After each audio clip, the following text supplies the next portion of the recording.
வணக்கம்.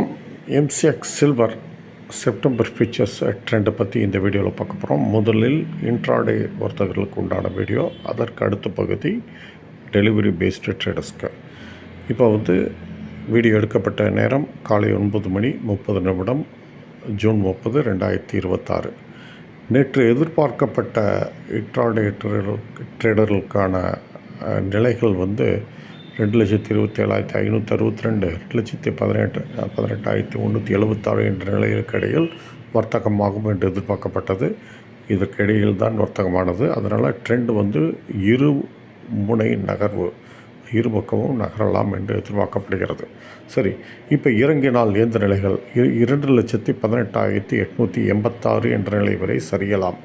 ஆனால் அதே சமயம் 2,18,886க்கும் 2,15,135க்கும் இடையில் வந்தால் இன்ட்ராடே வர்த்தகர்கள் வாங்க முனைவார்கள். ஆனால் அதே சமயம் 2,15,135 உடைக்கக்கூடாது. இதை உடைத்தால் உங்களுக்கு நஷ்டம் ஏற்பட வாய்ப்புண்டு. சரி, இதற்கு மேலே ஏறினால் என்ன ஆகுது அப்படின்னு பார்த்தீங்கன்னா, ஏற்றம் 2,26,379 வரை செல்ல வாய்ப்புண்டு.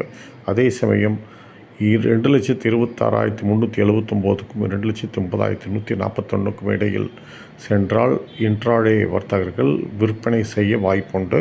அதே சமயம் 2,30,141 கடந்தால் விற்பனை செய்பவர்களுக்கு நஷ்டம் ஏற்பட வாய்ப்புண்டு. இதுதான் இன்ட்ராடே ட்ரேடர்ஸ்க்கு உண்டான நிலைகள், அதாவது ஜூன் 30, 2026க்கு உண்டான நிலைகள். இப்போ இது இன்ட்ராடே ட்ரேடர்ஸ்க்கு உண்டான யுக்திகள்.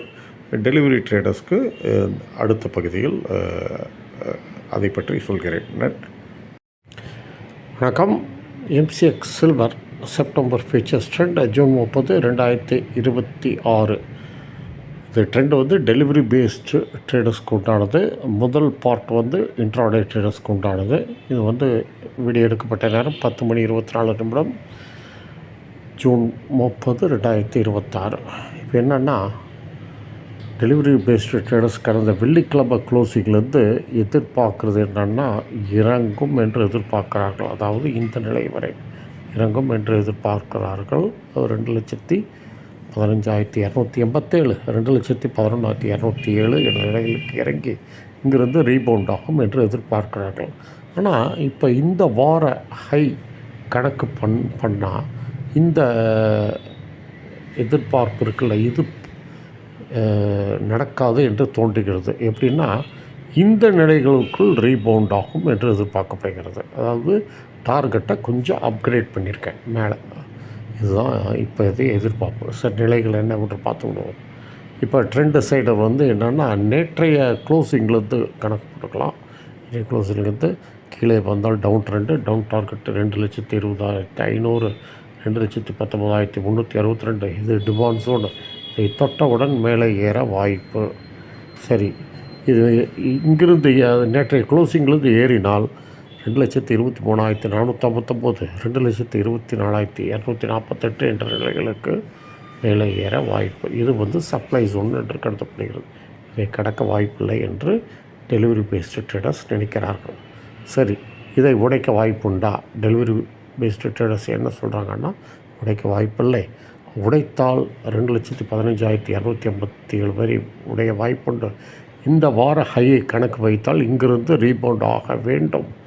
ஆனால் ரீபவுண்ட் ஆகாமல் இதை உடைத்தால் செல்லிங் 2,11,204 வரை தொடரும். சரி, மேலே இதை தாண்ட வாய்ப்புண்டா அப்படின்னு கேட்டால் டெலிவரி பேஸ்ட் ட்ரேடர்ஸ் இதை கடக்க வாய்ப்பில்லை என்று சொல்கிறார்கள். கடந்தால் என்ன ஆகுது அப்படி பார்த்திங்கன்னா, ரேலி 2,27,579 வரை போக வாய்ப்புண்டு. இந்த நிலைகள் கிடைத்தால் ஷார்ட் அடிக்கலாம் அப்படின்னு இந்த க்ளோசிங்கை வச்சு இப்போ கரண்ட் மார்க்கெட் ப்ரைஸை வச்சு கணிக்க முடியுது. அதே சமயம் இதை தாண்டக்கூடாது. இதுதான் நிலைகள், அதாவது டெலிவரி பேஸ்டு ட்ரேடர்ஸ்க்கு உண்டான நிலைகள். இதற்கு தகுந்தப்போல் உங்கள் வர்த்தகத்தை அமைத்துக் கொள்ளுங்கள். நன்றி, வணக்கம். மீண்டும் அடுத்த வீடியோவில் சந்திப்போம்.